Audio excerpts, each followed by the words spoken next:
ஒரு நாட்டின் அரசன் கிராம மக்களை அடிமைகளைப் போல பாவித்து ஆட்சி நடத்தி வந்தான். அதில் கந்தசாமி என்னும் விவசாயி இருந்தான். இந்த விவசாயி எப்பேற்பட்ட தரிசாக கிடைக்கும் நிலங்களை எல்லாம் அழகிய பசுமையான வயல்வெளியாக மாற்றிடும் வல்லமை கொண்டவன். கிராம மக்களை தன்மையாகவே அனுசரிப்பான். அன்பாக பழகும் மனோபாவம் கொண்டவன். ஊர் மக்கள் இவனை நிலத்தின் ராஜா என்று அழைப்பார்கள். தனது மனைவி மற்றும் மகள் இவர்கள் மூவருமாக சேர்ந்து எங்கெல்லாம் தரிசு நிலங்கள் உள்ளதோ அங்கே இவர்களின் உதவியோடு வளமான விளைநிலமாக மாற்றுவார்கள். ஒரு நாள் கந்தசாமியை பற்றி அரசருக்கு தெரிய வந்தது. இவனை அழைத்து இவனது திறமையை சோதித்து விடலாம். அப்போதுதான் ஊர் மக்கள் கூறுவது சரியா இல்லை தவறா என்று தீர்மானிக்க முடியும் என்று நினைத்து கந்தசாமிக்கு அழைப்பு விடுக்கிறான் அரசன். ஏன் இவ்வளவு காலம் கழித்து நம்மை அழைக்கிறார் என்று கந்தசாமி மனதில் நினைத்து கொண்டே தன் மனைவியிடம், அரசர் என்னை பார்க்க வேண்டுமாம், ஆகையால் அரசவைக்கு செல்கிறேன் என்று அரைமனதுடன் அரண்மனையை நோக்கி புறப்பட்டான். அரண்மனையை அடைந்ததும் முகப்பில் தலைமை காவலாளியிடம், அரசர் என்னை அழைத்துள்ளார், அவரை பார்க்க அனுமதி வேண்டும் என்று கேட்டான் கந்தசாமி. காவலாளியும், சரி போ, உனக்காகத்தான் அரசர் காத்து கொண்டிருக்கிறார், சீக்கிரம் போ என்று முறைத்தான். கந்தசாமி கோபம் கொள்ளாமல் உள்ளே சென்றான். அரசன் அரசவையில் அமர்ந்து கொண்டிருந்தான்.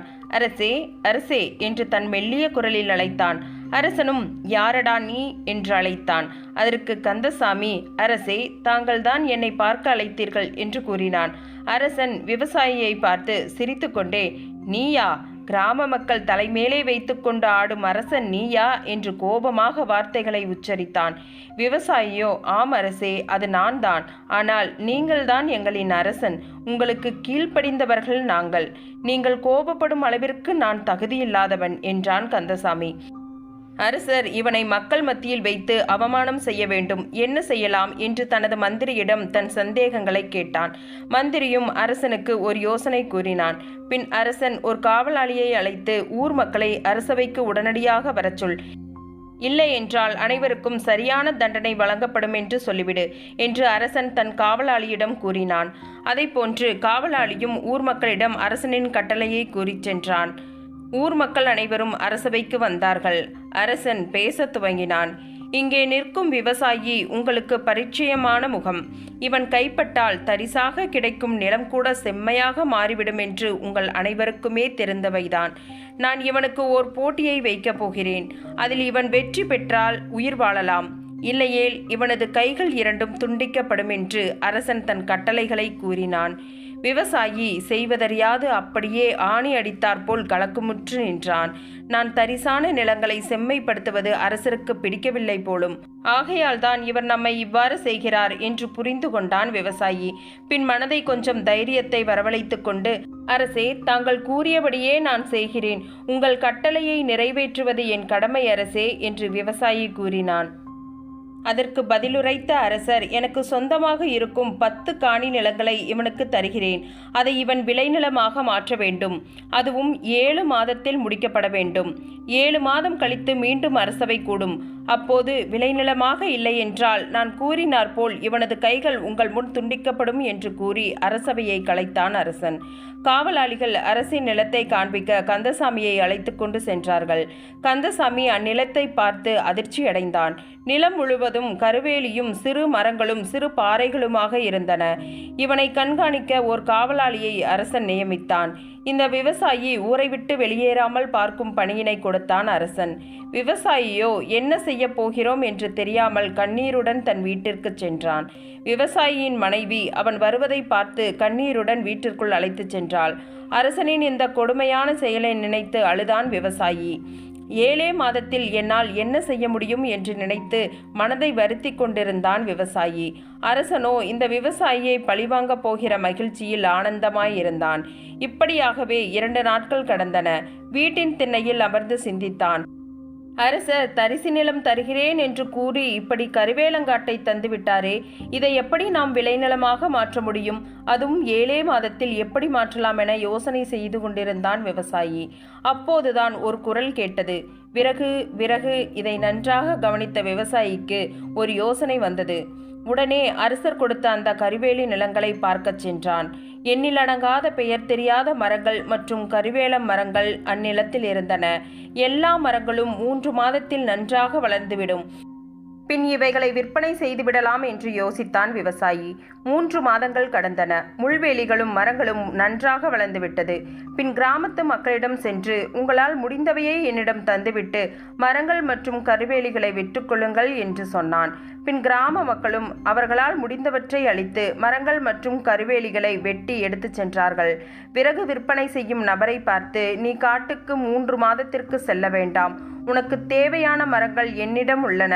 நீ அதை வெட்டி விற்பனை செய்யலாம் என்றான். அதற்கு மரவெட்டியும் சரி என்று ஒப்புக்கொண்டான்.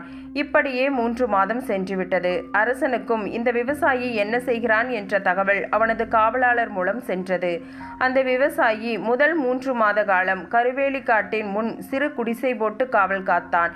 இப்போது மற்ற 3 மாதங்களாக மரங்களையும் முள்வேலிகளையும் அகற்ற ஆரம்பித்து விட்டான் அரசே. ஆனால் நீங்கள் கட்டளையிட்ட 7 மாதங்கள் அந்த விவசாயிக்கு போதாது அரசே என்று காவலாளி சொன்னதும் அரசனுக்கு மகிழ்ச்சி தாங்காமல் சிரித்தான்.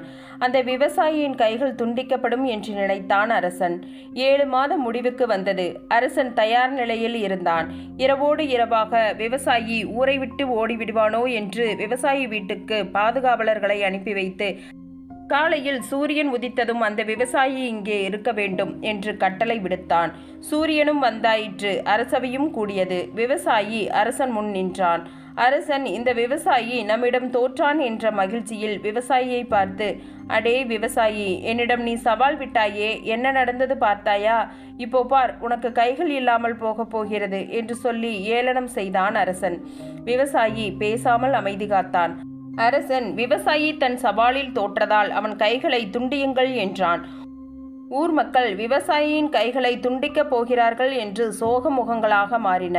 அரசே, நான் கொஞ்சம் பேசலாமா என்று அரசனிடம் அனுமதி கேட்டான் விவசாயி.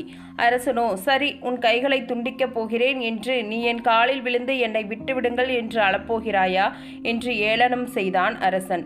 விவசாயியோ, இல்லை அரசே, நீங்கள் எனக்கு ஆணையிட்டது போல் நான் உங்கள் நிலத்தை விளைச்சல் நிலமாக மாற்றிவிட்டேன். அதனுடன் உங்கள் பெயரில் ஒரு குளத்தையும் அந்த நிலத்தில் வெட்டி வைத்துள்ளேன் என்றான். அரசனுக்கும் ஊர் மக்களுக்கும் விவசாயி சொன்னது புரியவில்லை. அனைவரும் அதிர்ச்சியில் ஆழ்ந்தார்கள். அரசே, நீங்கள் அதிகம் யோசிக்காதீர்கள், அதற்கு நானே விளக்கம் தருகிறேன் என்றான் விவசாயி. அரசே, தாங்கள் என்னிடம் உங்கள் நிலத்தை தரும்போது அதில் இருந்த பயிர்களின் காலம் 14 மாதம். ஆனால் நீங்கள் என்னிடம் தரும்போது சரியாக ஓராண்டு பயிர்களாக தந்தீர்கள். அதை நான் மேலும் 3 மாதங்கள் பாதுகாத்து பின் 4 மாதங்களாக அறுவடை செய்து கொண்டிருக்கிறேன். அது மட்டும் இல்லாமல் மரங்களின் வேர்களை அகற்றும் போது அங்கு நிறைய பள்ளம் ஏற்பட்டது. மழை வந்ததில் அவ்விடம் குளமாகவும் மாறிவிட்டது. நீங்கள் எனக்கு அளித்த கட்டளைகள் அனைத்தையுமே நான் நிறைவேற்றிவிட்டேன். இனி அது உங்கள் நிலம். தாங்கள் என்ன வேண்டுமானாலும் செய்து கொள்ளலாம். நான் பொய் சொல்கிறேன் என்று நினைத்தால் தாங்களே வந்து உங்கள் நிலத்தின் அழகை பாருங்கள் என்றான் விவசாயி. அரசன் விவசாயியின் விளக்கத்தை கேட்டு அதிர்ந்து போனான். அரசன் தன் தவறை உணர்ந்தான். விவசாயியின் காலடியில் நமது அரசாங்கமே இயங்குகிறது. அவன் இல்லை என்றால் உலகில் மனித இனமே இல்லை என்ற உண்மை அரசனுக்கு புரிந்தது.